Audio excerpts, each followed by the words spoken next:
Nabi Isa itu senengannya itu ceria, ceria sekali. Nabi Yahya itu senengannya bersemut, abusan, suka kayak takut akhirat, takut penyakit. Tapi bukan takut corona, enggak yang jelas kan. Saya akhir-akhir ini fatwa, sekarang jangan baca Uwais Al-Qarani, tapi Al-Qarni. Meskipun saya tahu ada yang baca Qarani di kitab-kitab, ada yang baca Qarni. Tapi sekarang wajib dibaca Al-Qarni sementara. Sekali dibaca Al-Qarani itu nisbatun ilah.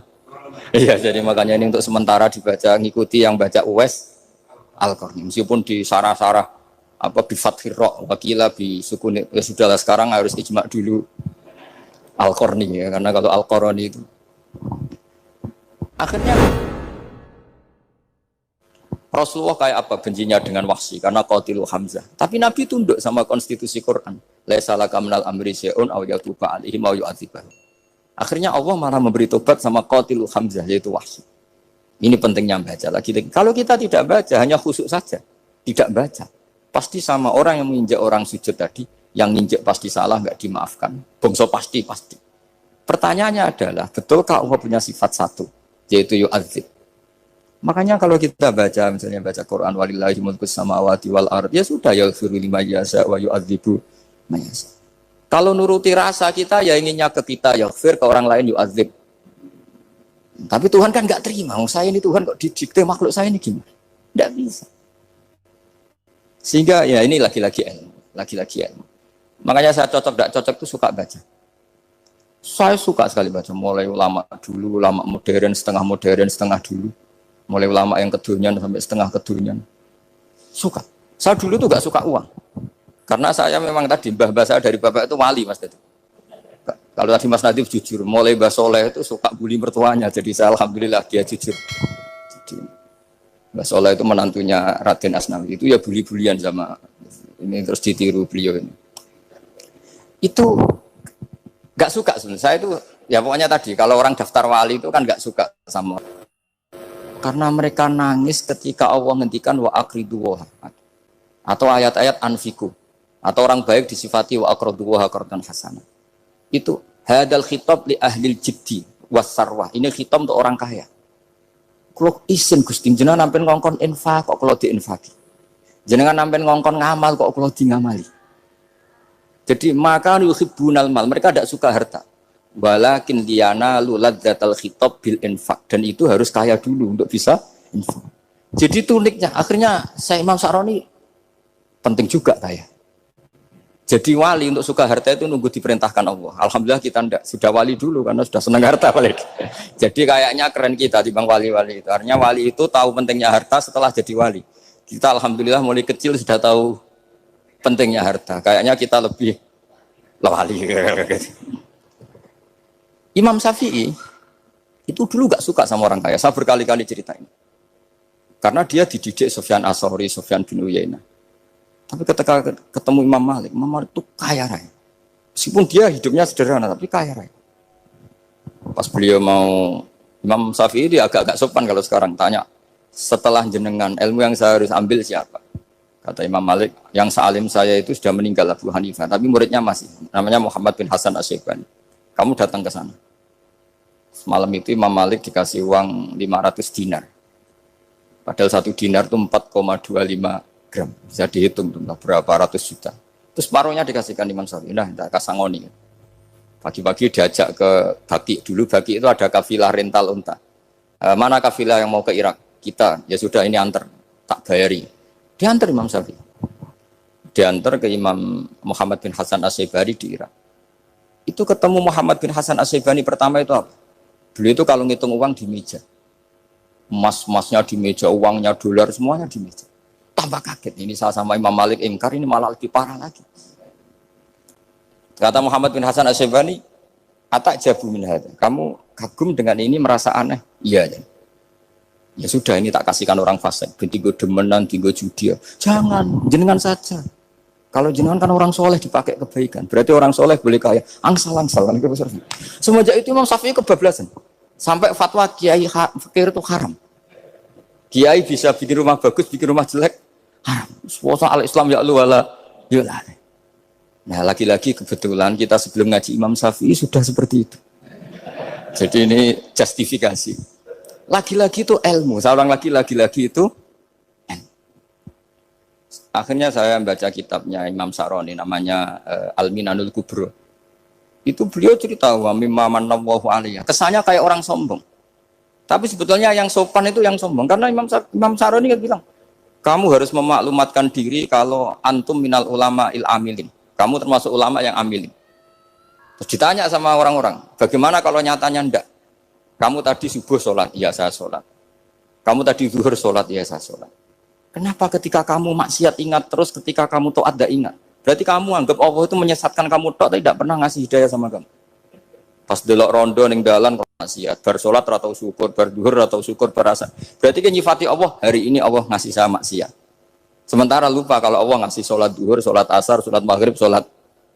Oh sudah di situ Al-Minanul Kubro, pokoknya orang itu soleh semua. Nah saya itu termasuk orang yang didikte oleh kitab, terbentuk oleh kitab Al-Minanul Kubro. Jadi di situ hidup itu enak semua. Makanya saya itu masih ingat dialeknya dua orang alim.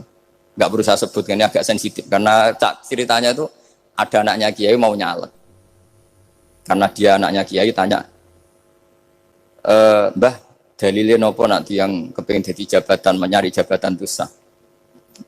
Kalau yang jawab tak sebut nggak apa-apa namanya. Jawabnya Mbah Mun, oleh nggak apa-apa. Nabi Yusuf juga ada jabatan. Terus beliau baca qalat alni ala khuzainil ardi ini khafifun alim. Nabi Yusuf juga ada jabatan ya Rabb. Didebat sama orang alim. Itu Nabi Yusuf, syariatnya itu mansukhoh bi syariati Rasulullah Muhammad SAW. Setelah tamunya pulang, Mbah Mun dibantah gitu. Dari Mbah Mun gini bilang, anut kiai wae oleh pemenang anut Nabi. Sama ingat kalimatnya. Anut kiai wae oleh pemenang anut. Artinya Nabi Yusuf kan minta jabatan ij'alni ala khuzainil ard. Jadi akhirnya semenjak itu fikih-fikih ilmu tadi saya ulang lagi. Akhirnya saya cari, termasuk saya disuruh bangun. Saya golekno dalile nak wong soleh kok oleh jabat. Hatinku, wong dalil kok diorder saya sempat. Ternyata saya cari-cari ya tadi am yahsudunan nasa alama atahum wa min fadlih. Faqad ataina ala Ibrahim alkitab wal hikmata wa atainahum mulkan azim. Keluarga Nabi Ibrahim di antara sifat yang disebutkan Allah adalah dikasih mulkan azim.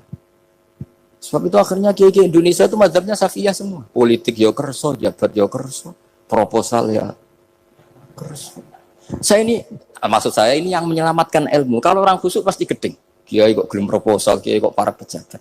Tapi orang ilmu setuju. Nah saya nggak tahu setujunya itu bawaan ilmu apa bawaan nafsu tadi itu yang mulai saya datang. Nah kalau saya kan bawaan ilmu, saya baca. Itu bedanya saya dengan Mas Nadif, jadi bawaan baca. Karena kemarin saya dibully habis-habisan di Kudus, saya tidak punya kesempatan bicara di menantunya Neng Mu'ah ya. Wah ini kurang ajar betul orang ini kata saya. Tapi saya nyari sisi positifnya. Kalau saya dibully kan saya madlum. Orang madlum gampang jadi wali. Yang dia bully berarti zalim ya sudah berarti wali saya gitu. Nah supaya dia juga wali sekarang tak bully supaya impas gitu. Jadi ini nolong beliau. Jadi saya 22 hari itu kalau habis subuh ke rumah sakit, tapi kalau asar pulang ngajar. Ya begitu terus. Karena mbah-mbah saya itu sukanya ilmu Masya Allah. Karena ilmu itu penting. Apapun pakemnya para wali itu kalau diingatkan secara ilmu itu terus kayak runtuh. Saya berkali-kali mencontohkan. Dan itu valid, data itu valid. Sufyan bin Uyainah itu orang yang khusyuknya Masya Allah. Gurunya Imam Syafi'i, gurunya Imam Malik. Itu beliau menceritakan dalam kitab Hilyatul Auliya. Nabi Isa itu senengannya itu ceria sekali. Nabi Yahya itu senengannya bersemut, abusan, suka kayak takut akhirat, takut penyakit. Tapi bukan takut corona, enggak ya jelas kan. Saya akhir-akhir ini fatwa, sekarang jangan baca Uwais Al-Qarani, tapi Al-Qarni. Meskipun saya tahu ada yang baca Qarani di kitab-kitab, ada yang baca Qarni. Tapi sekarang wajib dibaca Al-Qarni sementara. Sekali dibaca Al-Qarani itu nisbatun ilah. Iya, jadi makanya ini untuk sementara dibaca, ngikuti yang baca Uwais Al-Qarni. Meskipun di sarah-sarah apa bi fathir ra wakila bi sukun, ya sudahlah sekarang harus ijma dulu Al-Qarni ya, karena kalau Al-Qarani itu akhirnya Nabi Isa ditegur sama Nabi Yahya. Mali aroka dohikan ka'anna kata manumin makrillah. Saya melihat kamu kok suka tertawa, seakan-akan kamu merasa aman tidak kena azabnya Allah. Nabi Isa akhirnya balas tanya, mali aroka abisan ka'annaka tai asumin rahmatillah taknatu min rahmatillah. Kowe mbesengut wae koyo dunya orang rahmat anane corona tok. Padahal ya ono mangan, ono guyon, ono nikmat. Dan itu figur besar, akhirnya kita tahu.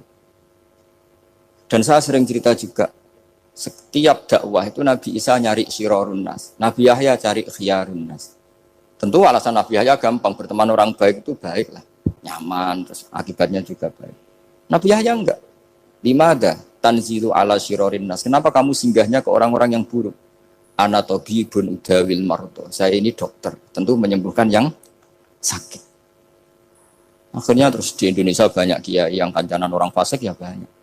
Tapi ya tentu yang benar itu yang mensolehkan yang fasik. Yang mesti salah yang menjadi fasik karena ketularan yang. Tapi itu lagi-lagi apa? Ilmu yang bisa menjadikan kita percaya itu.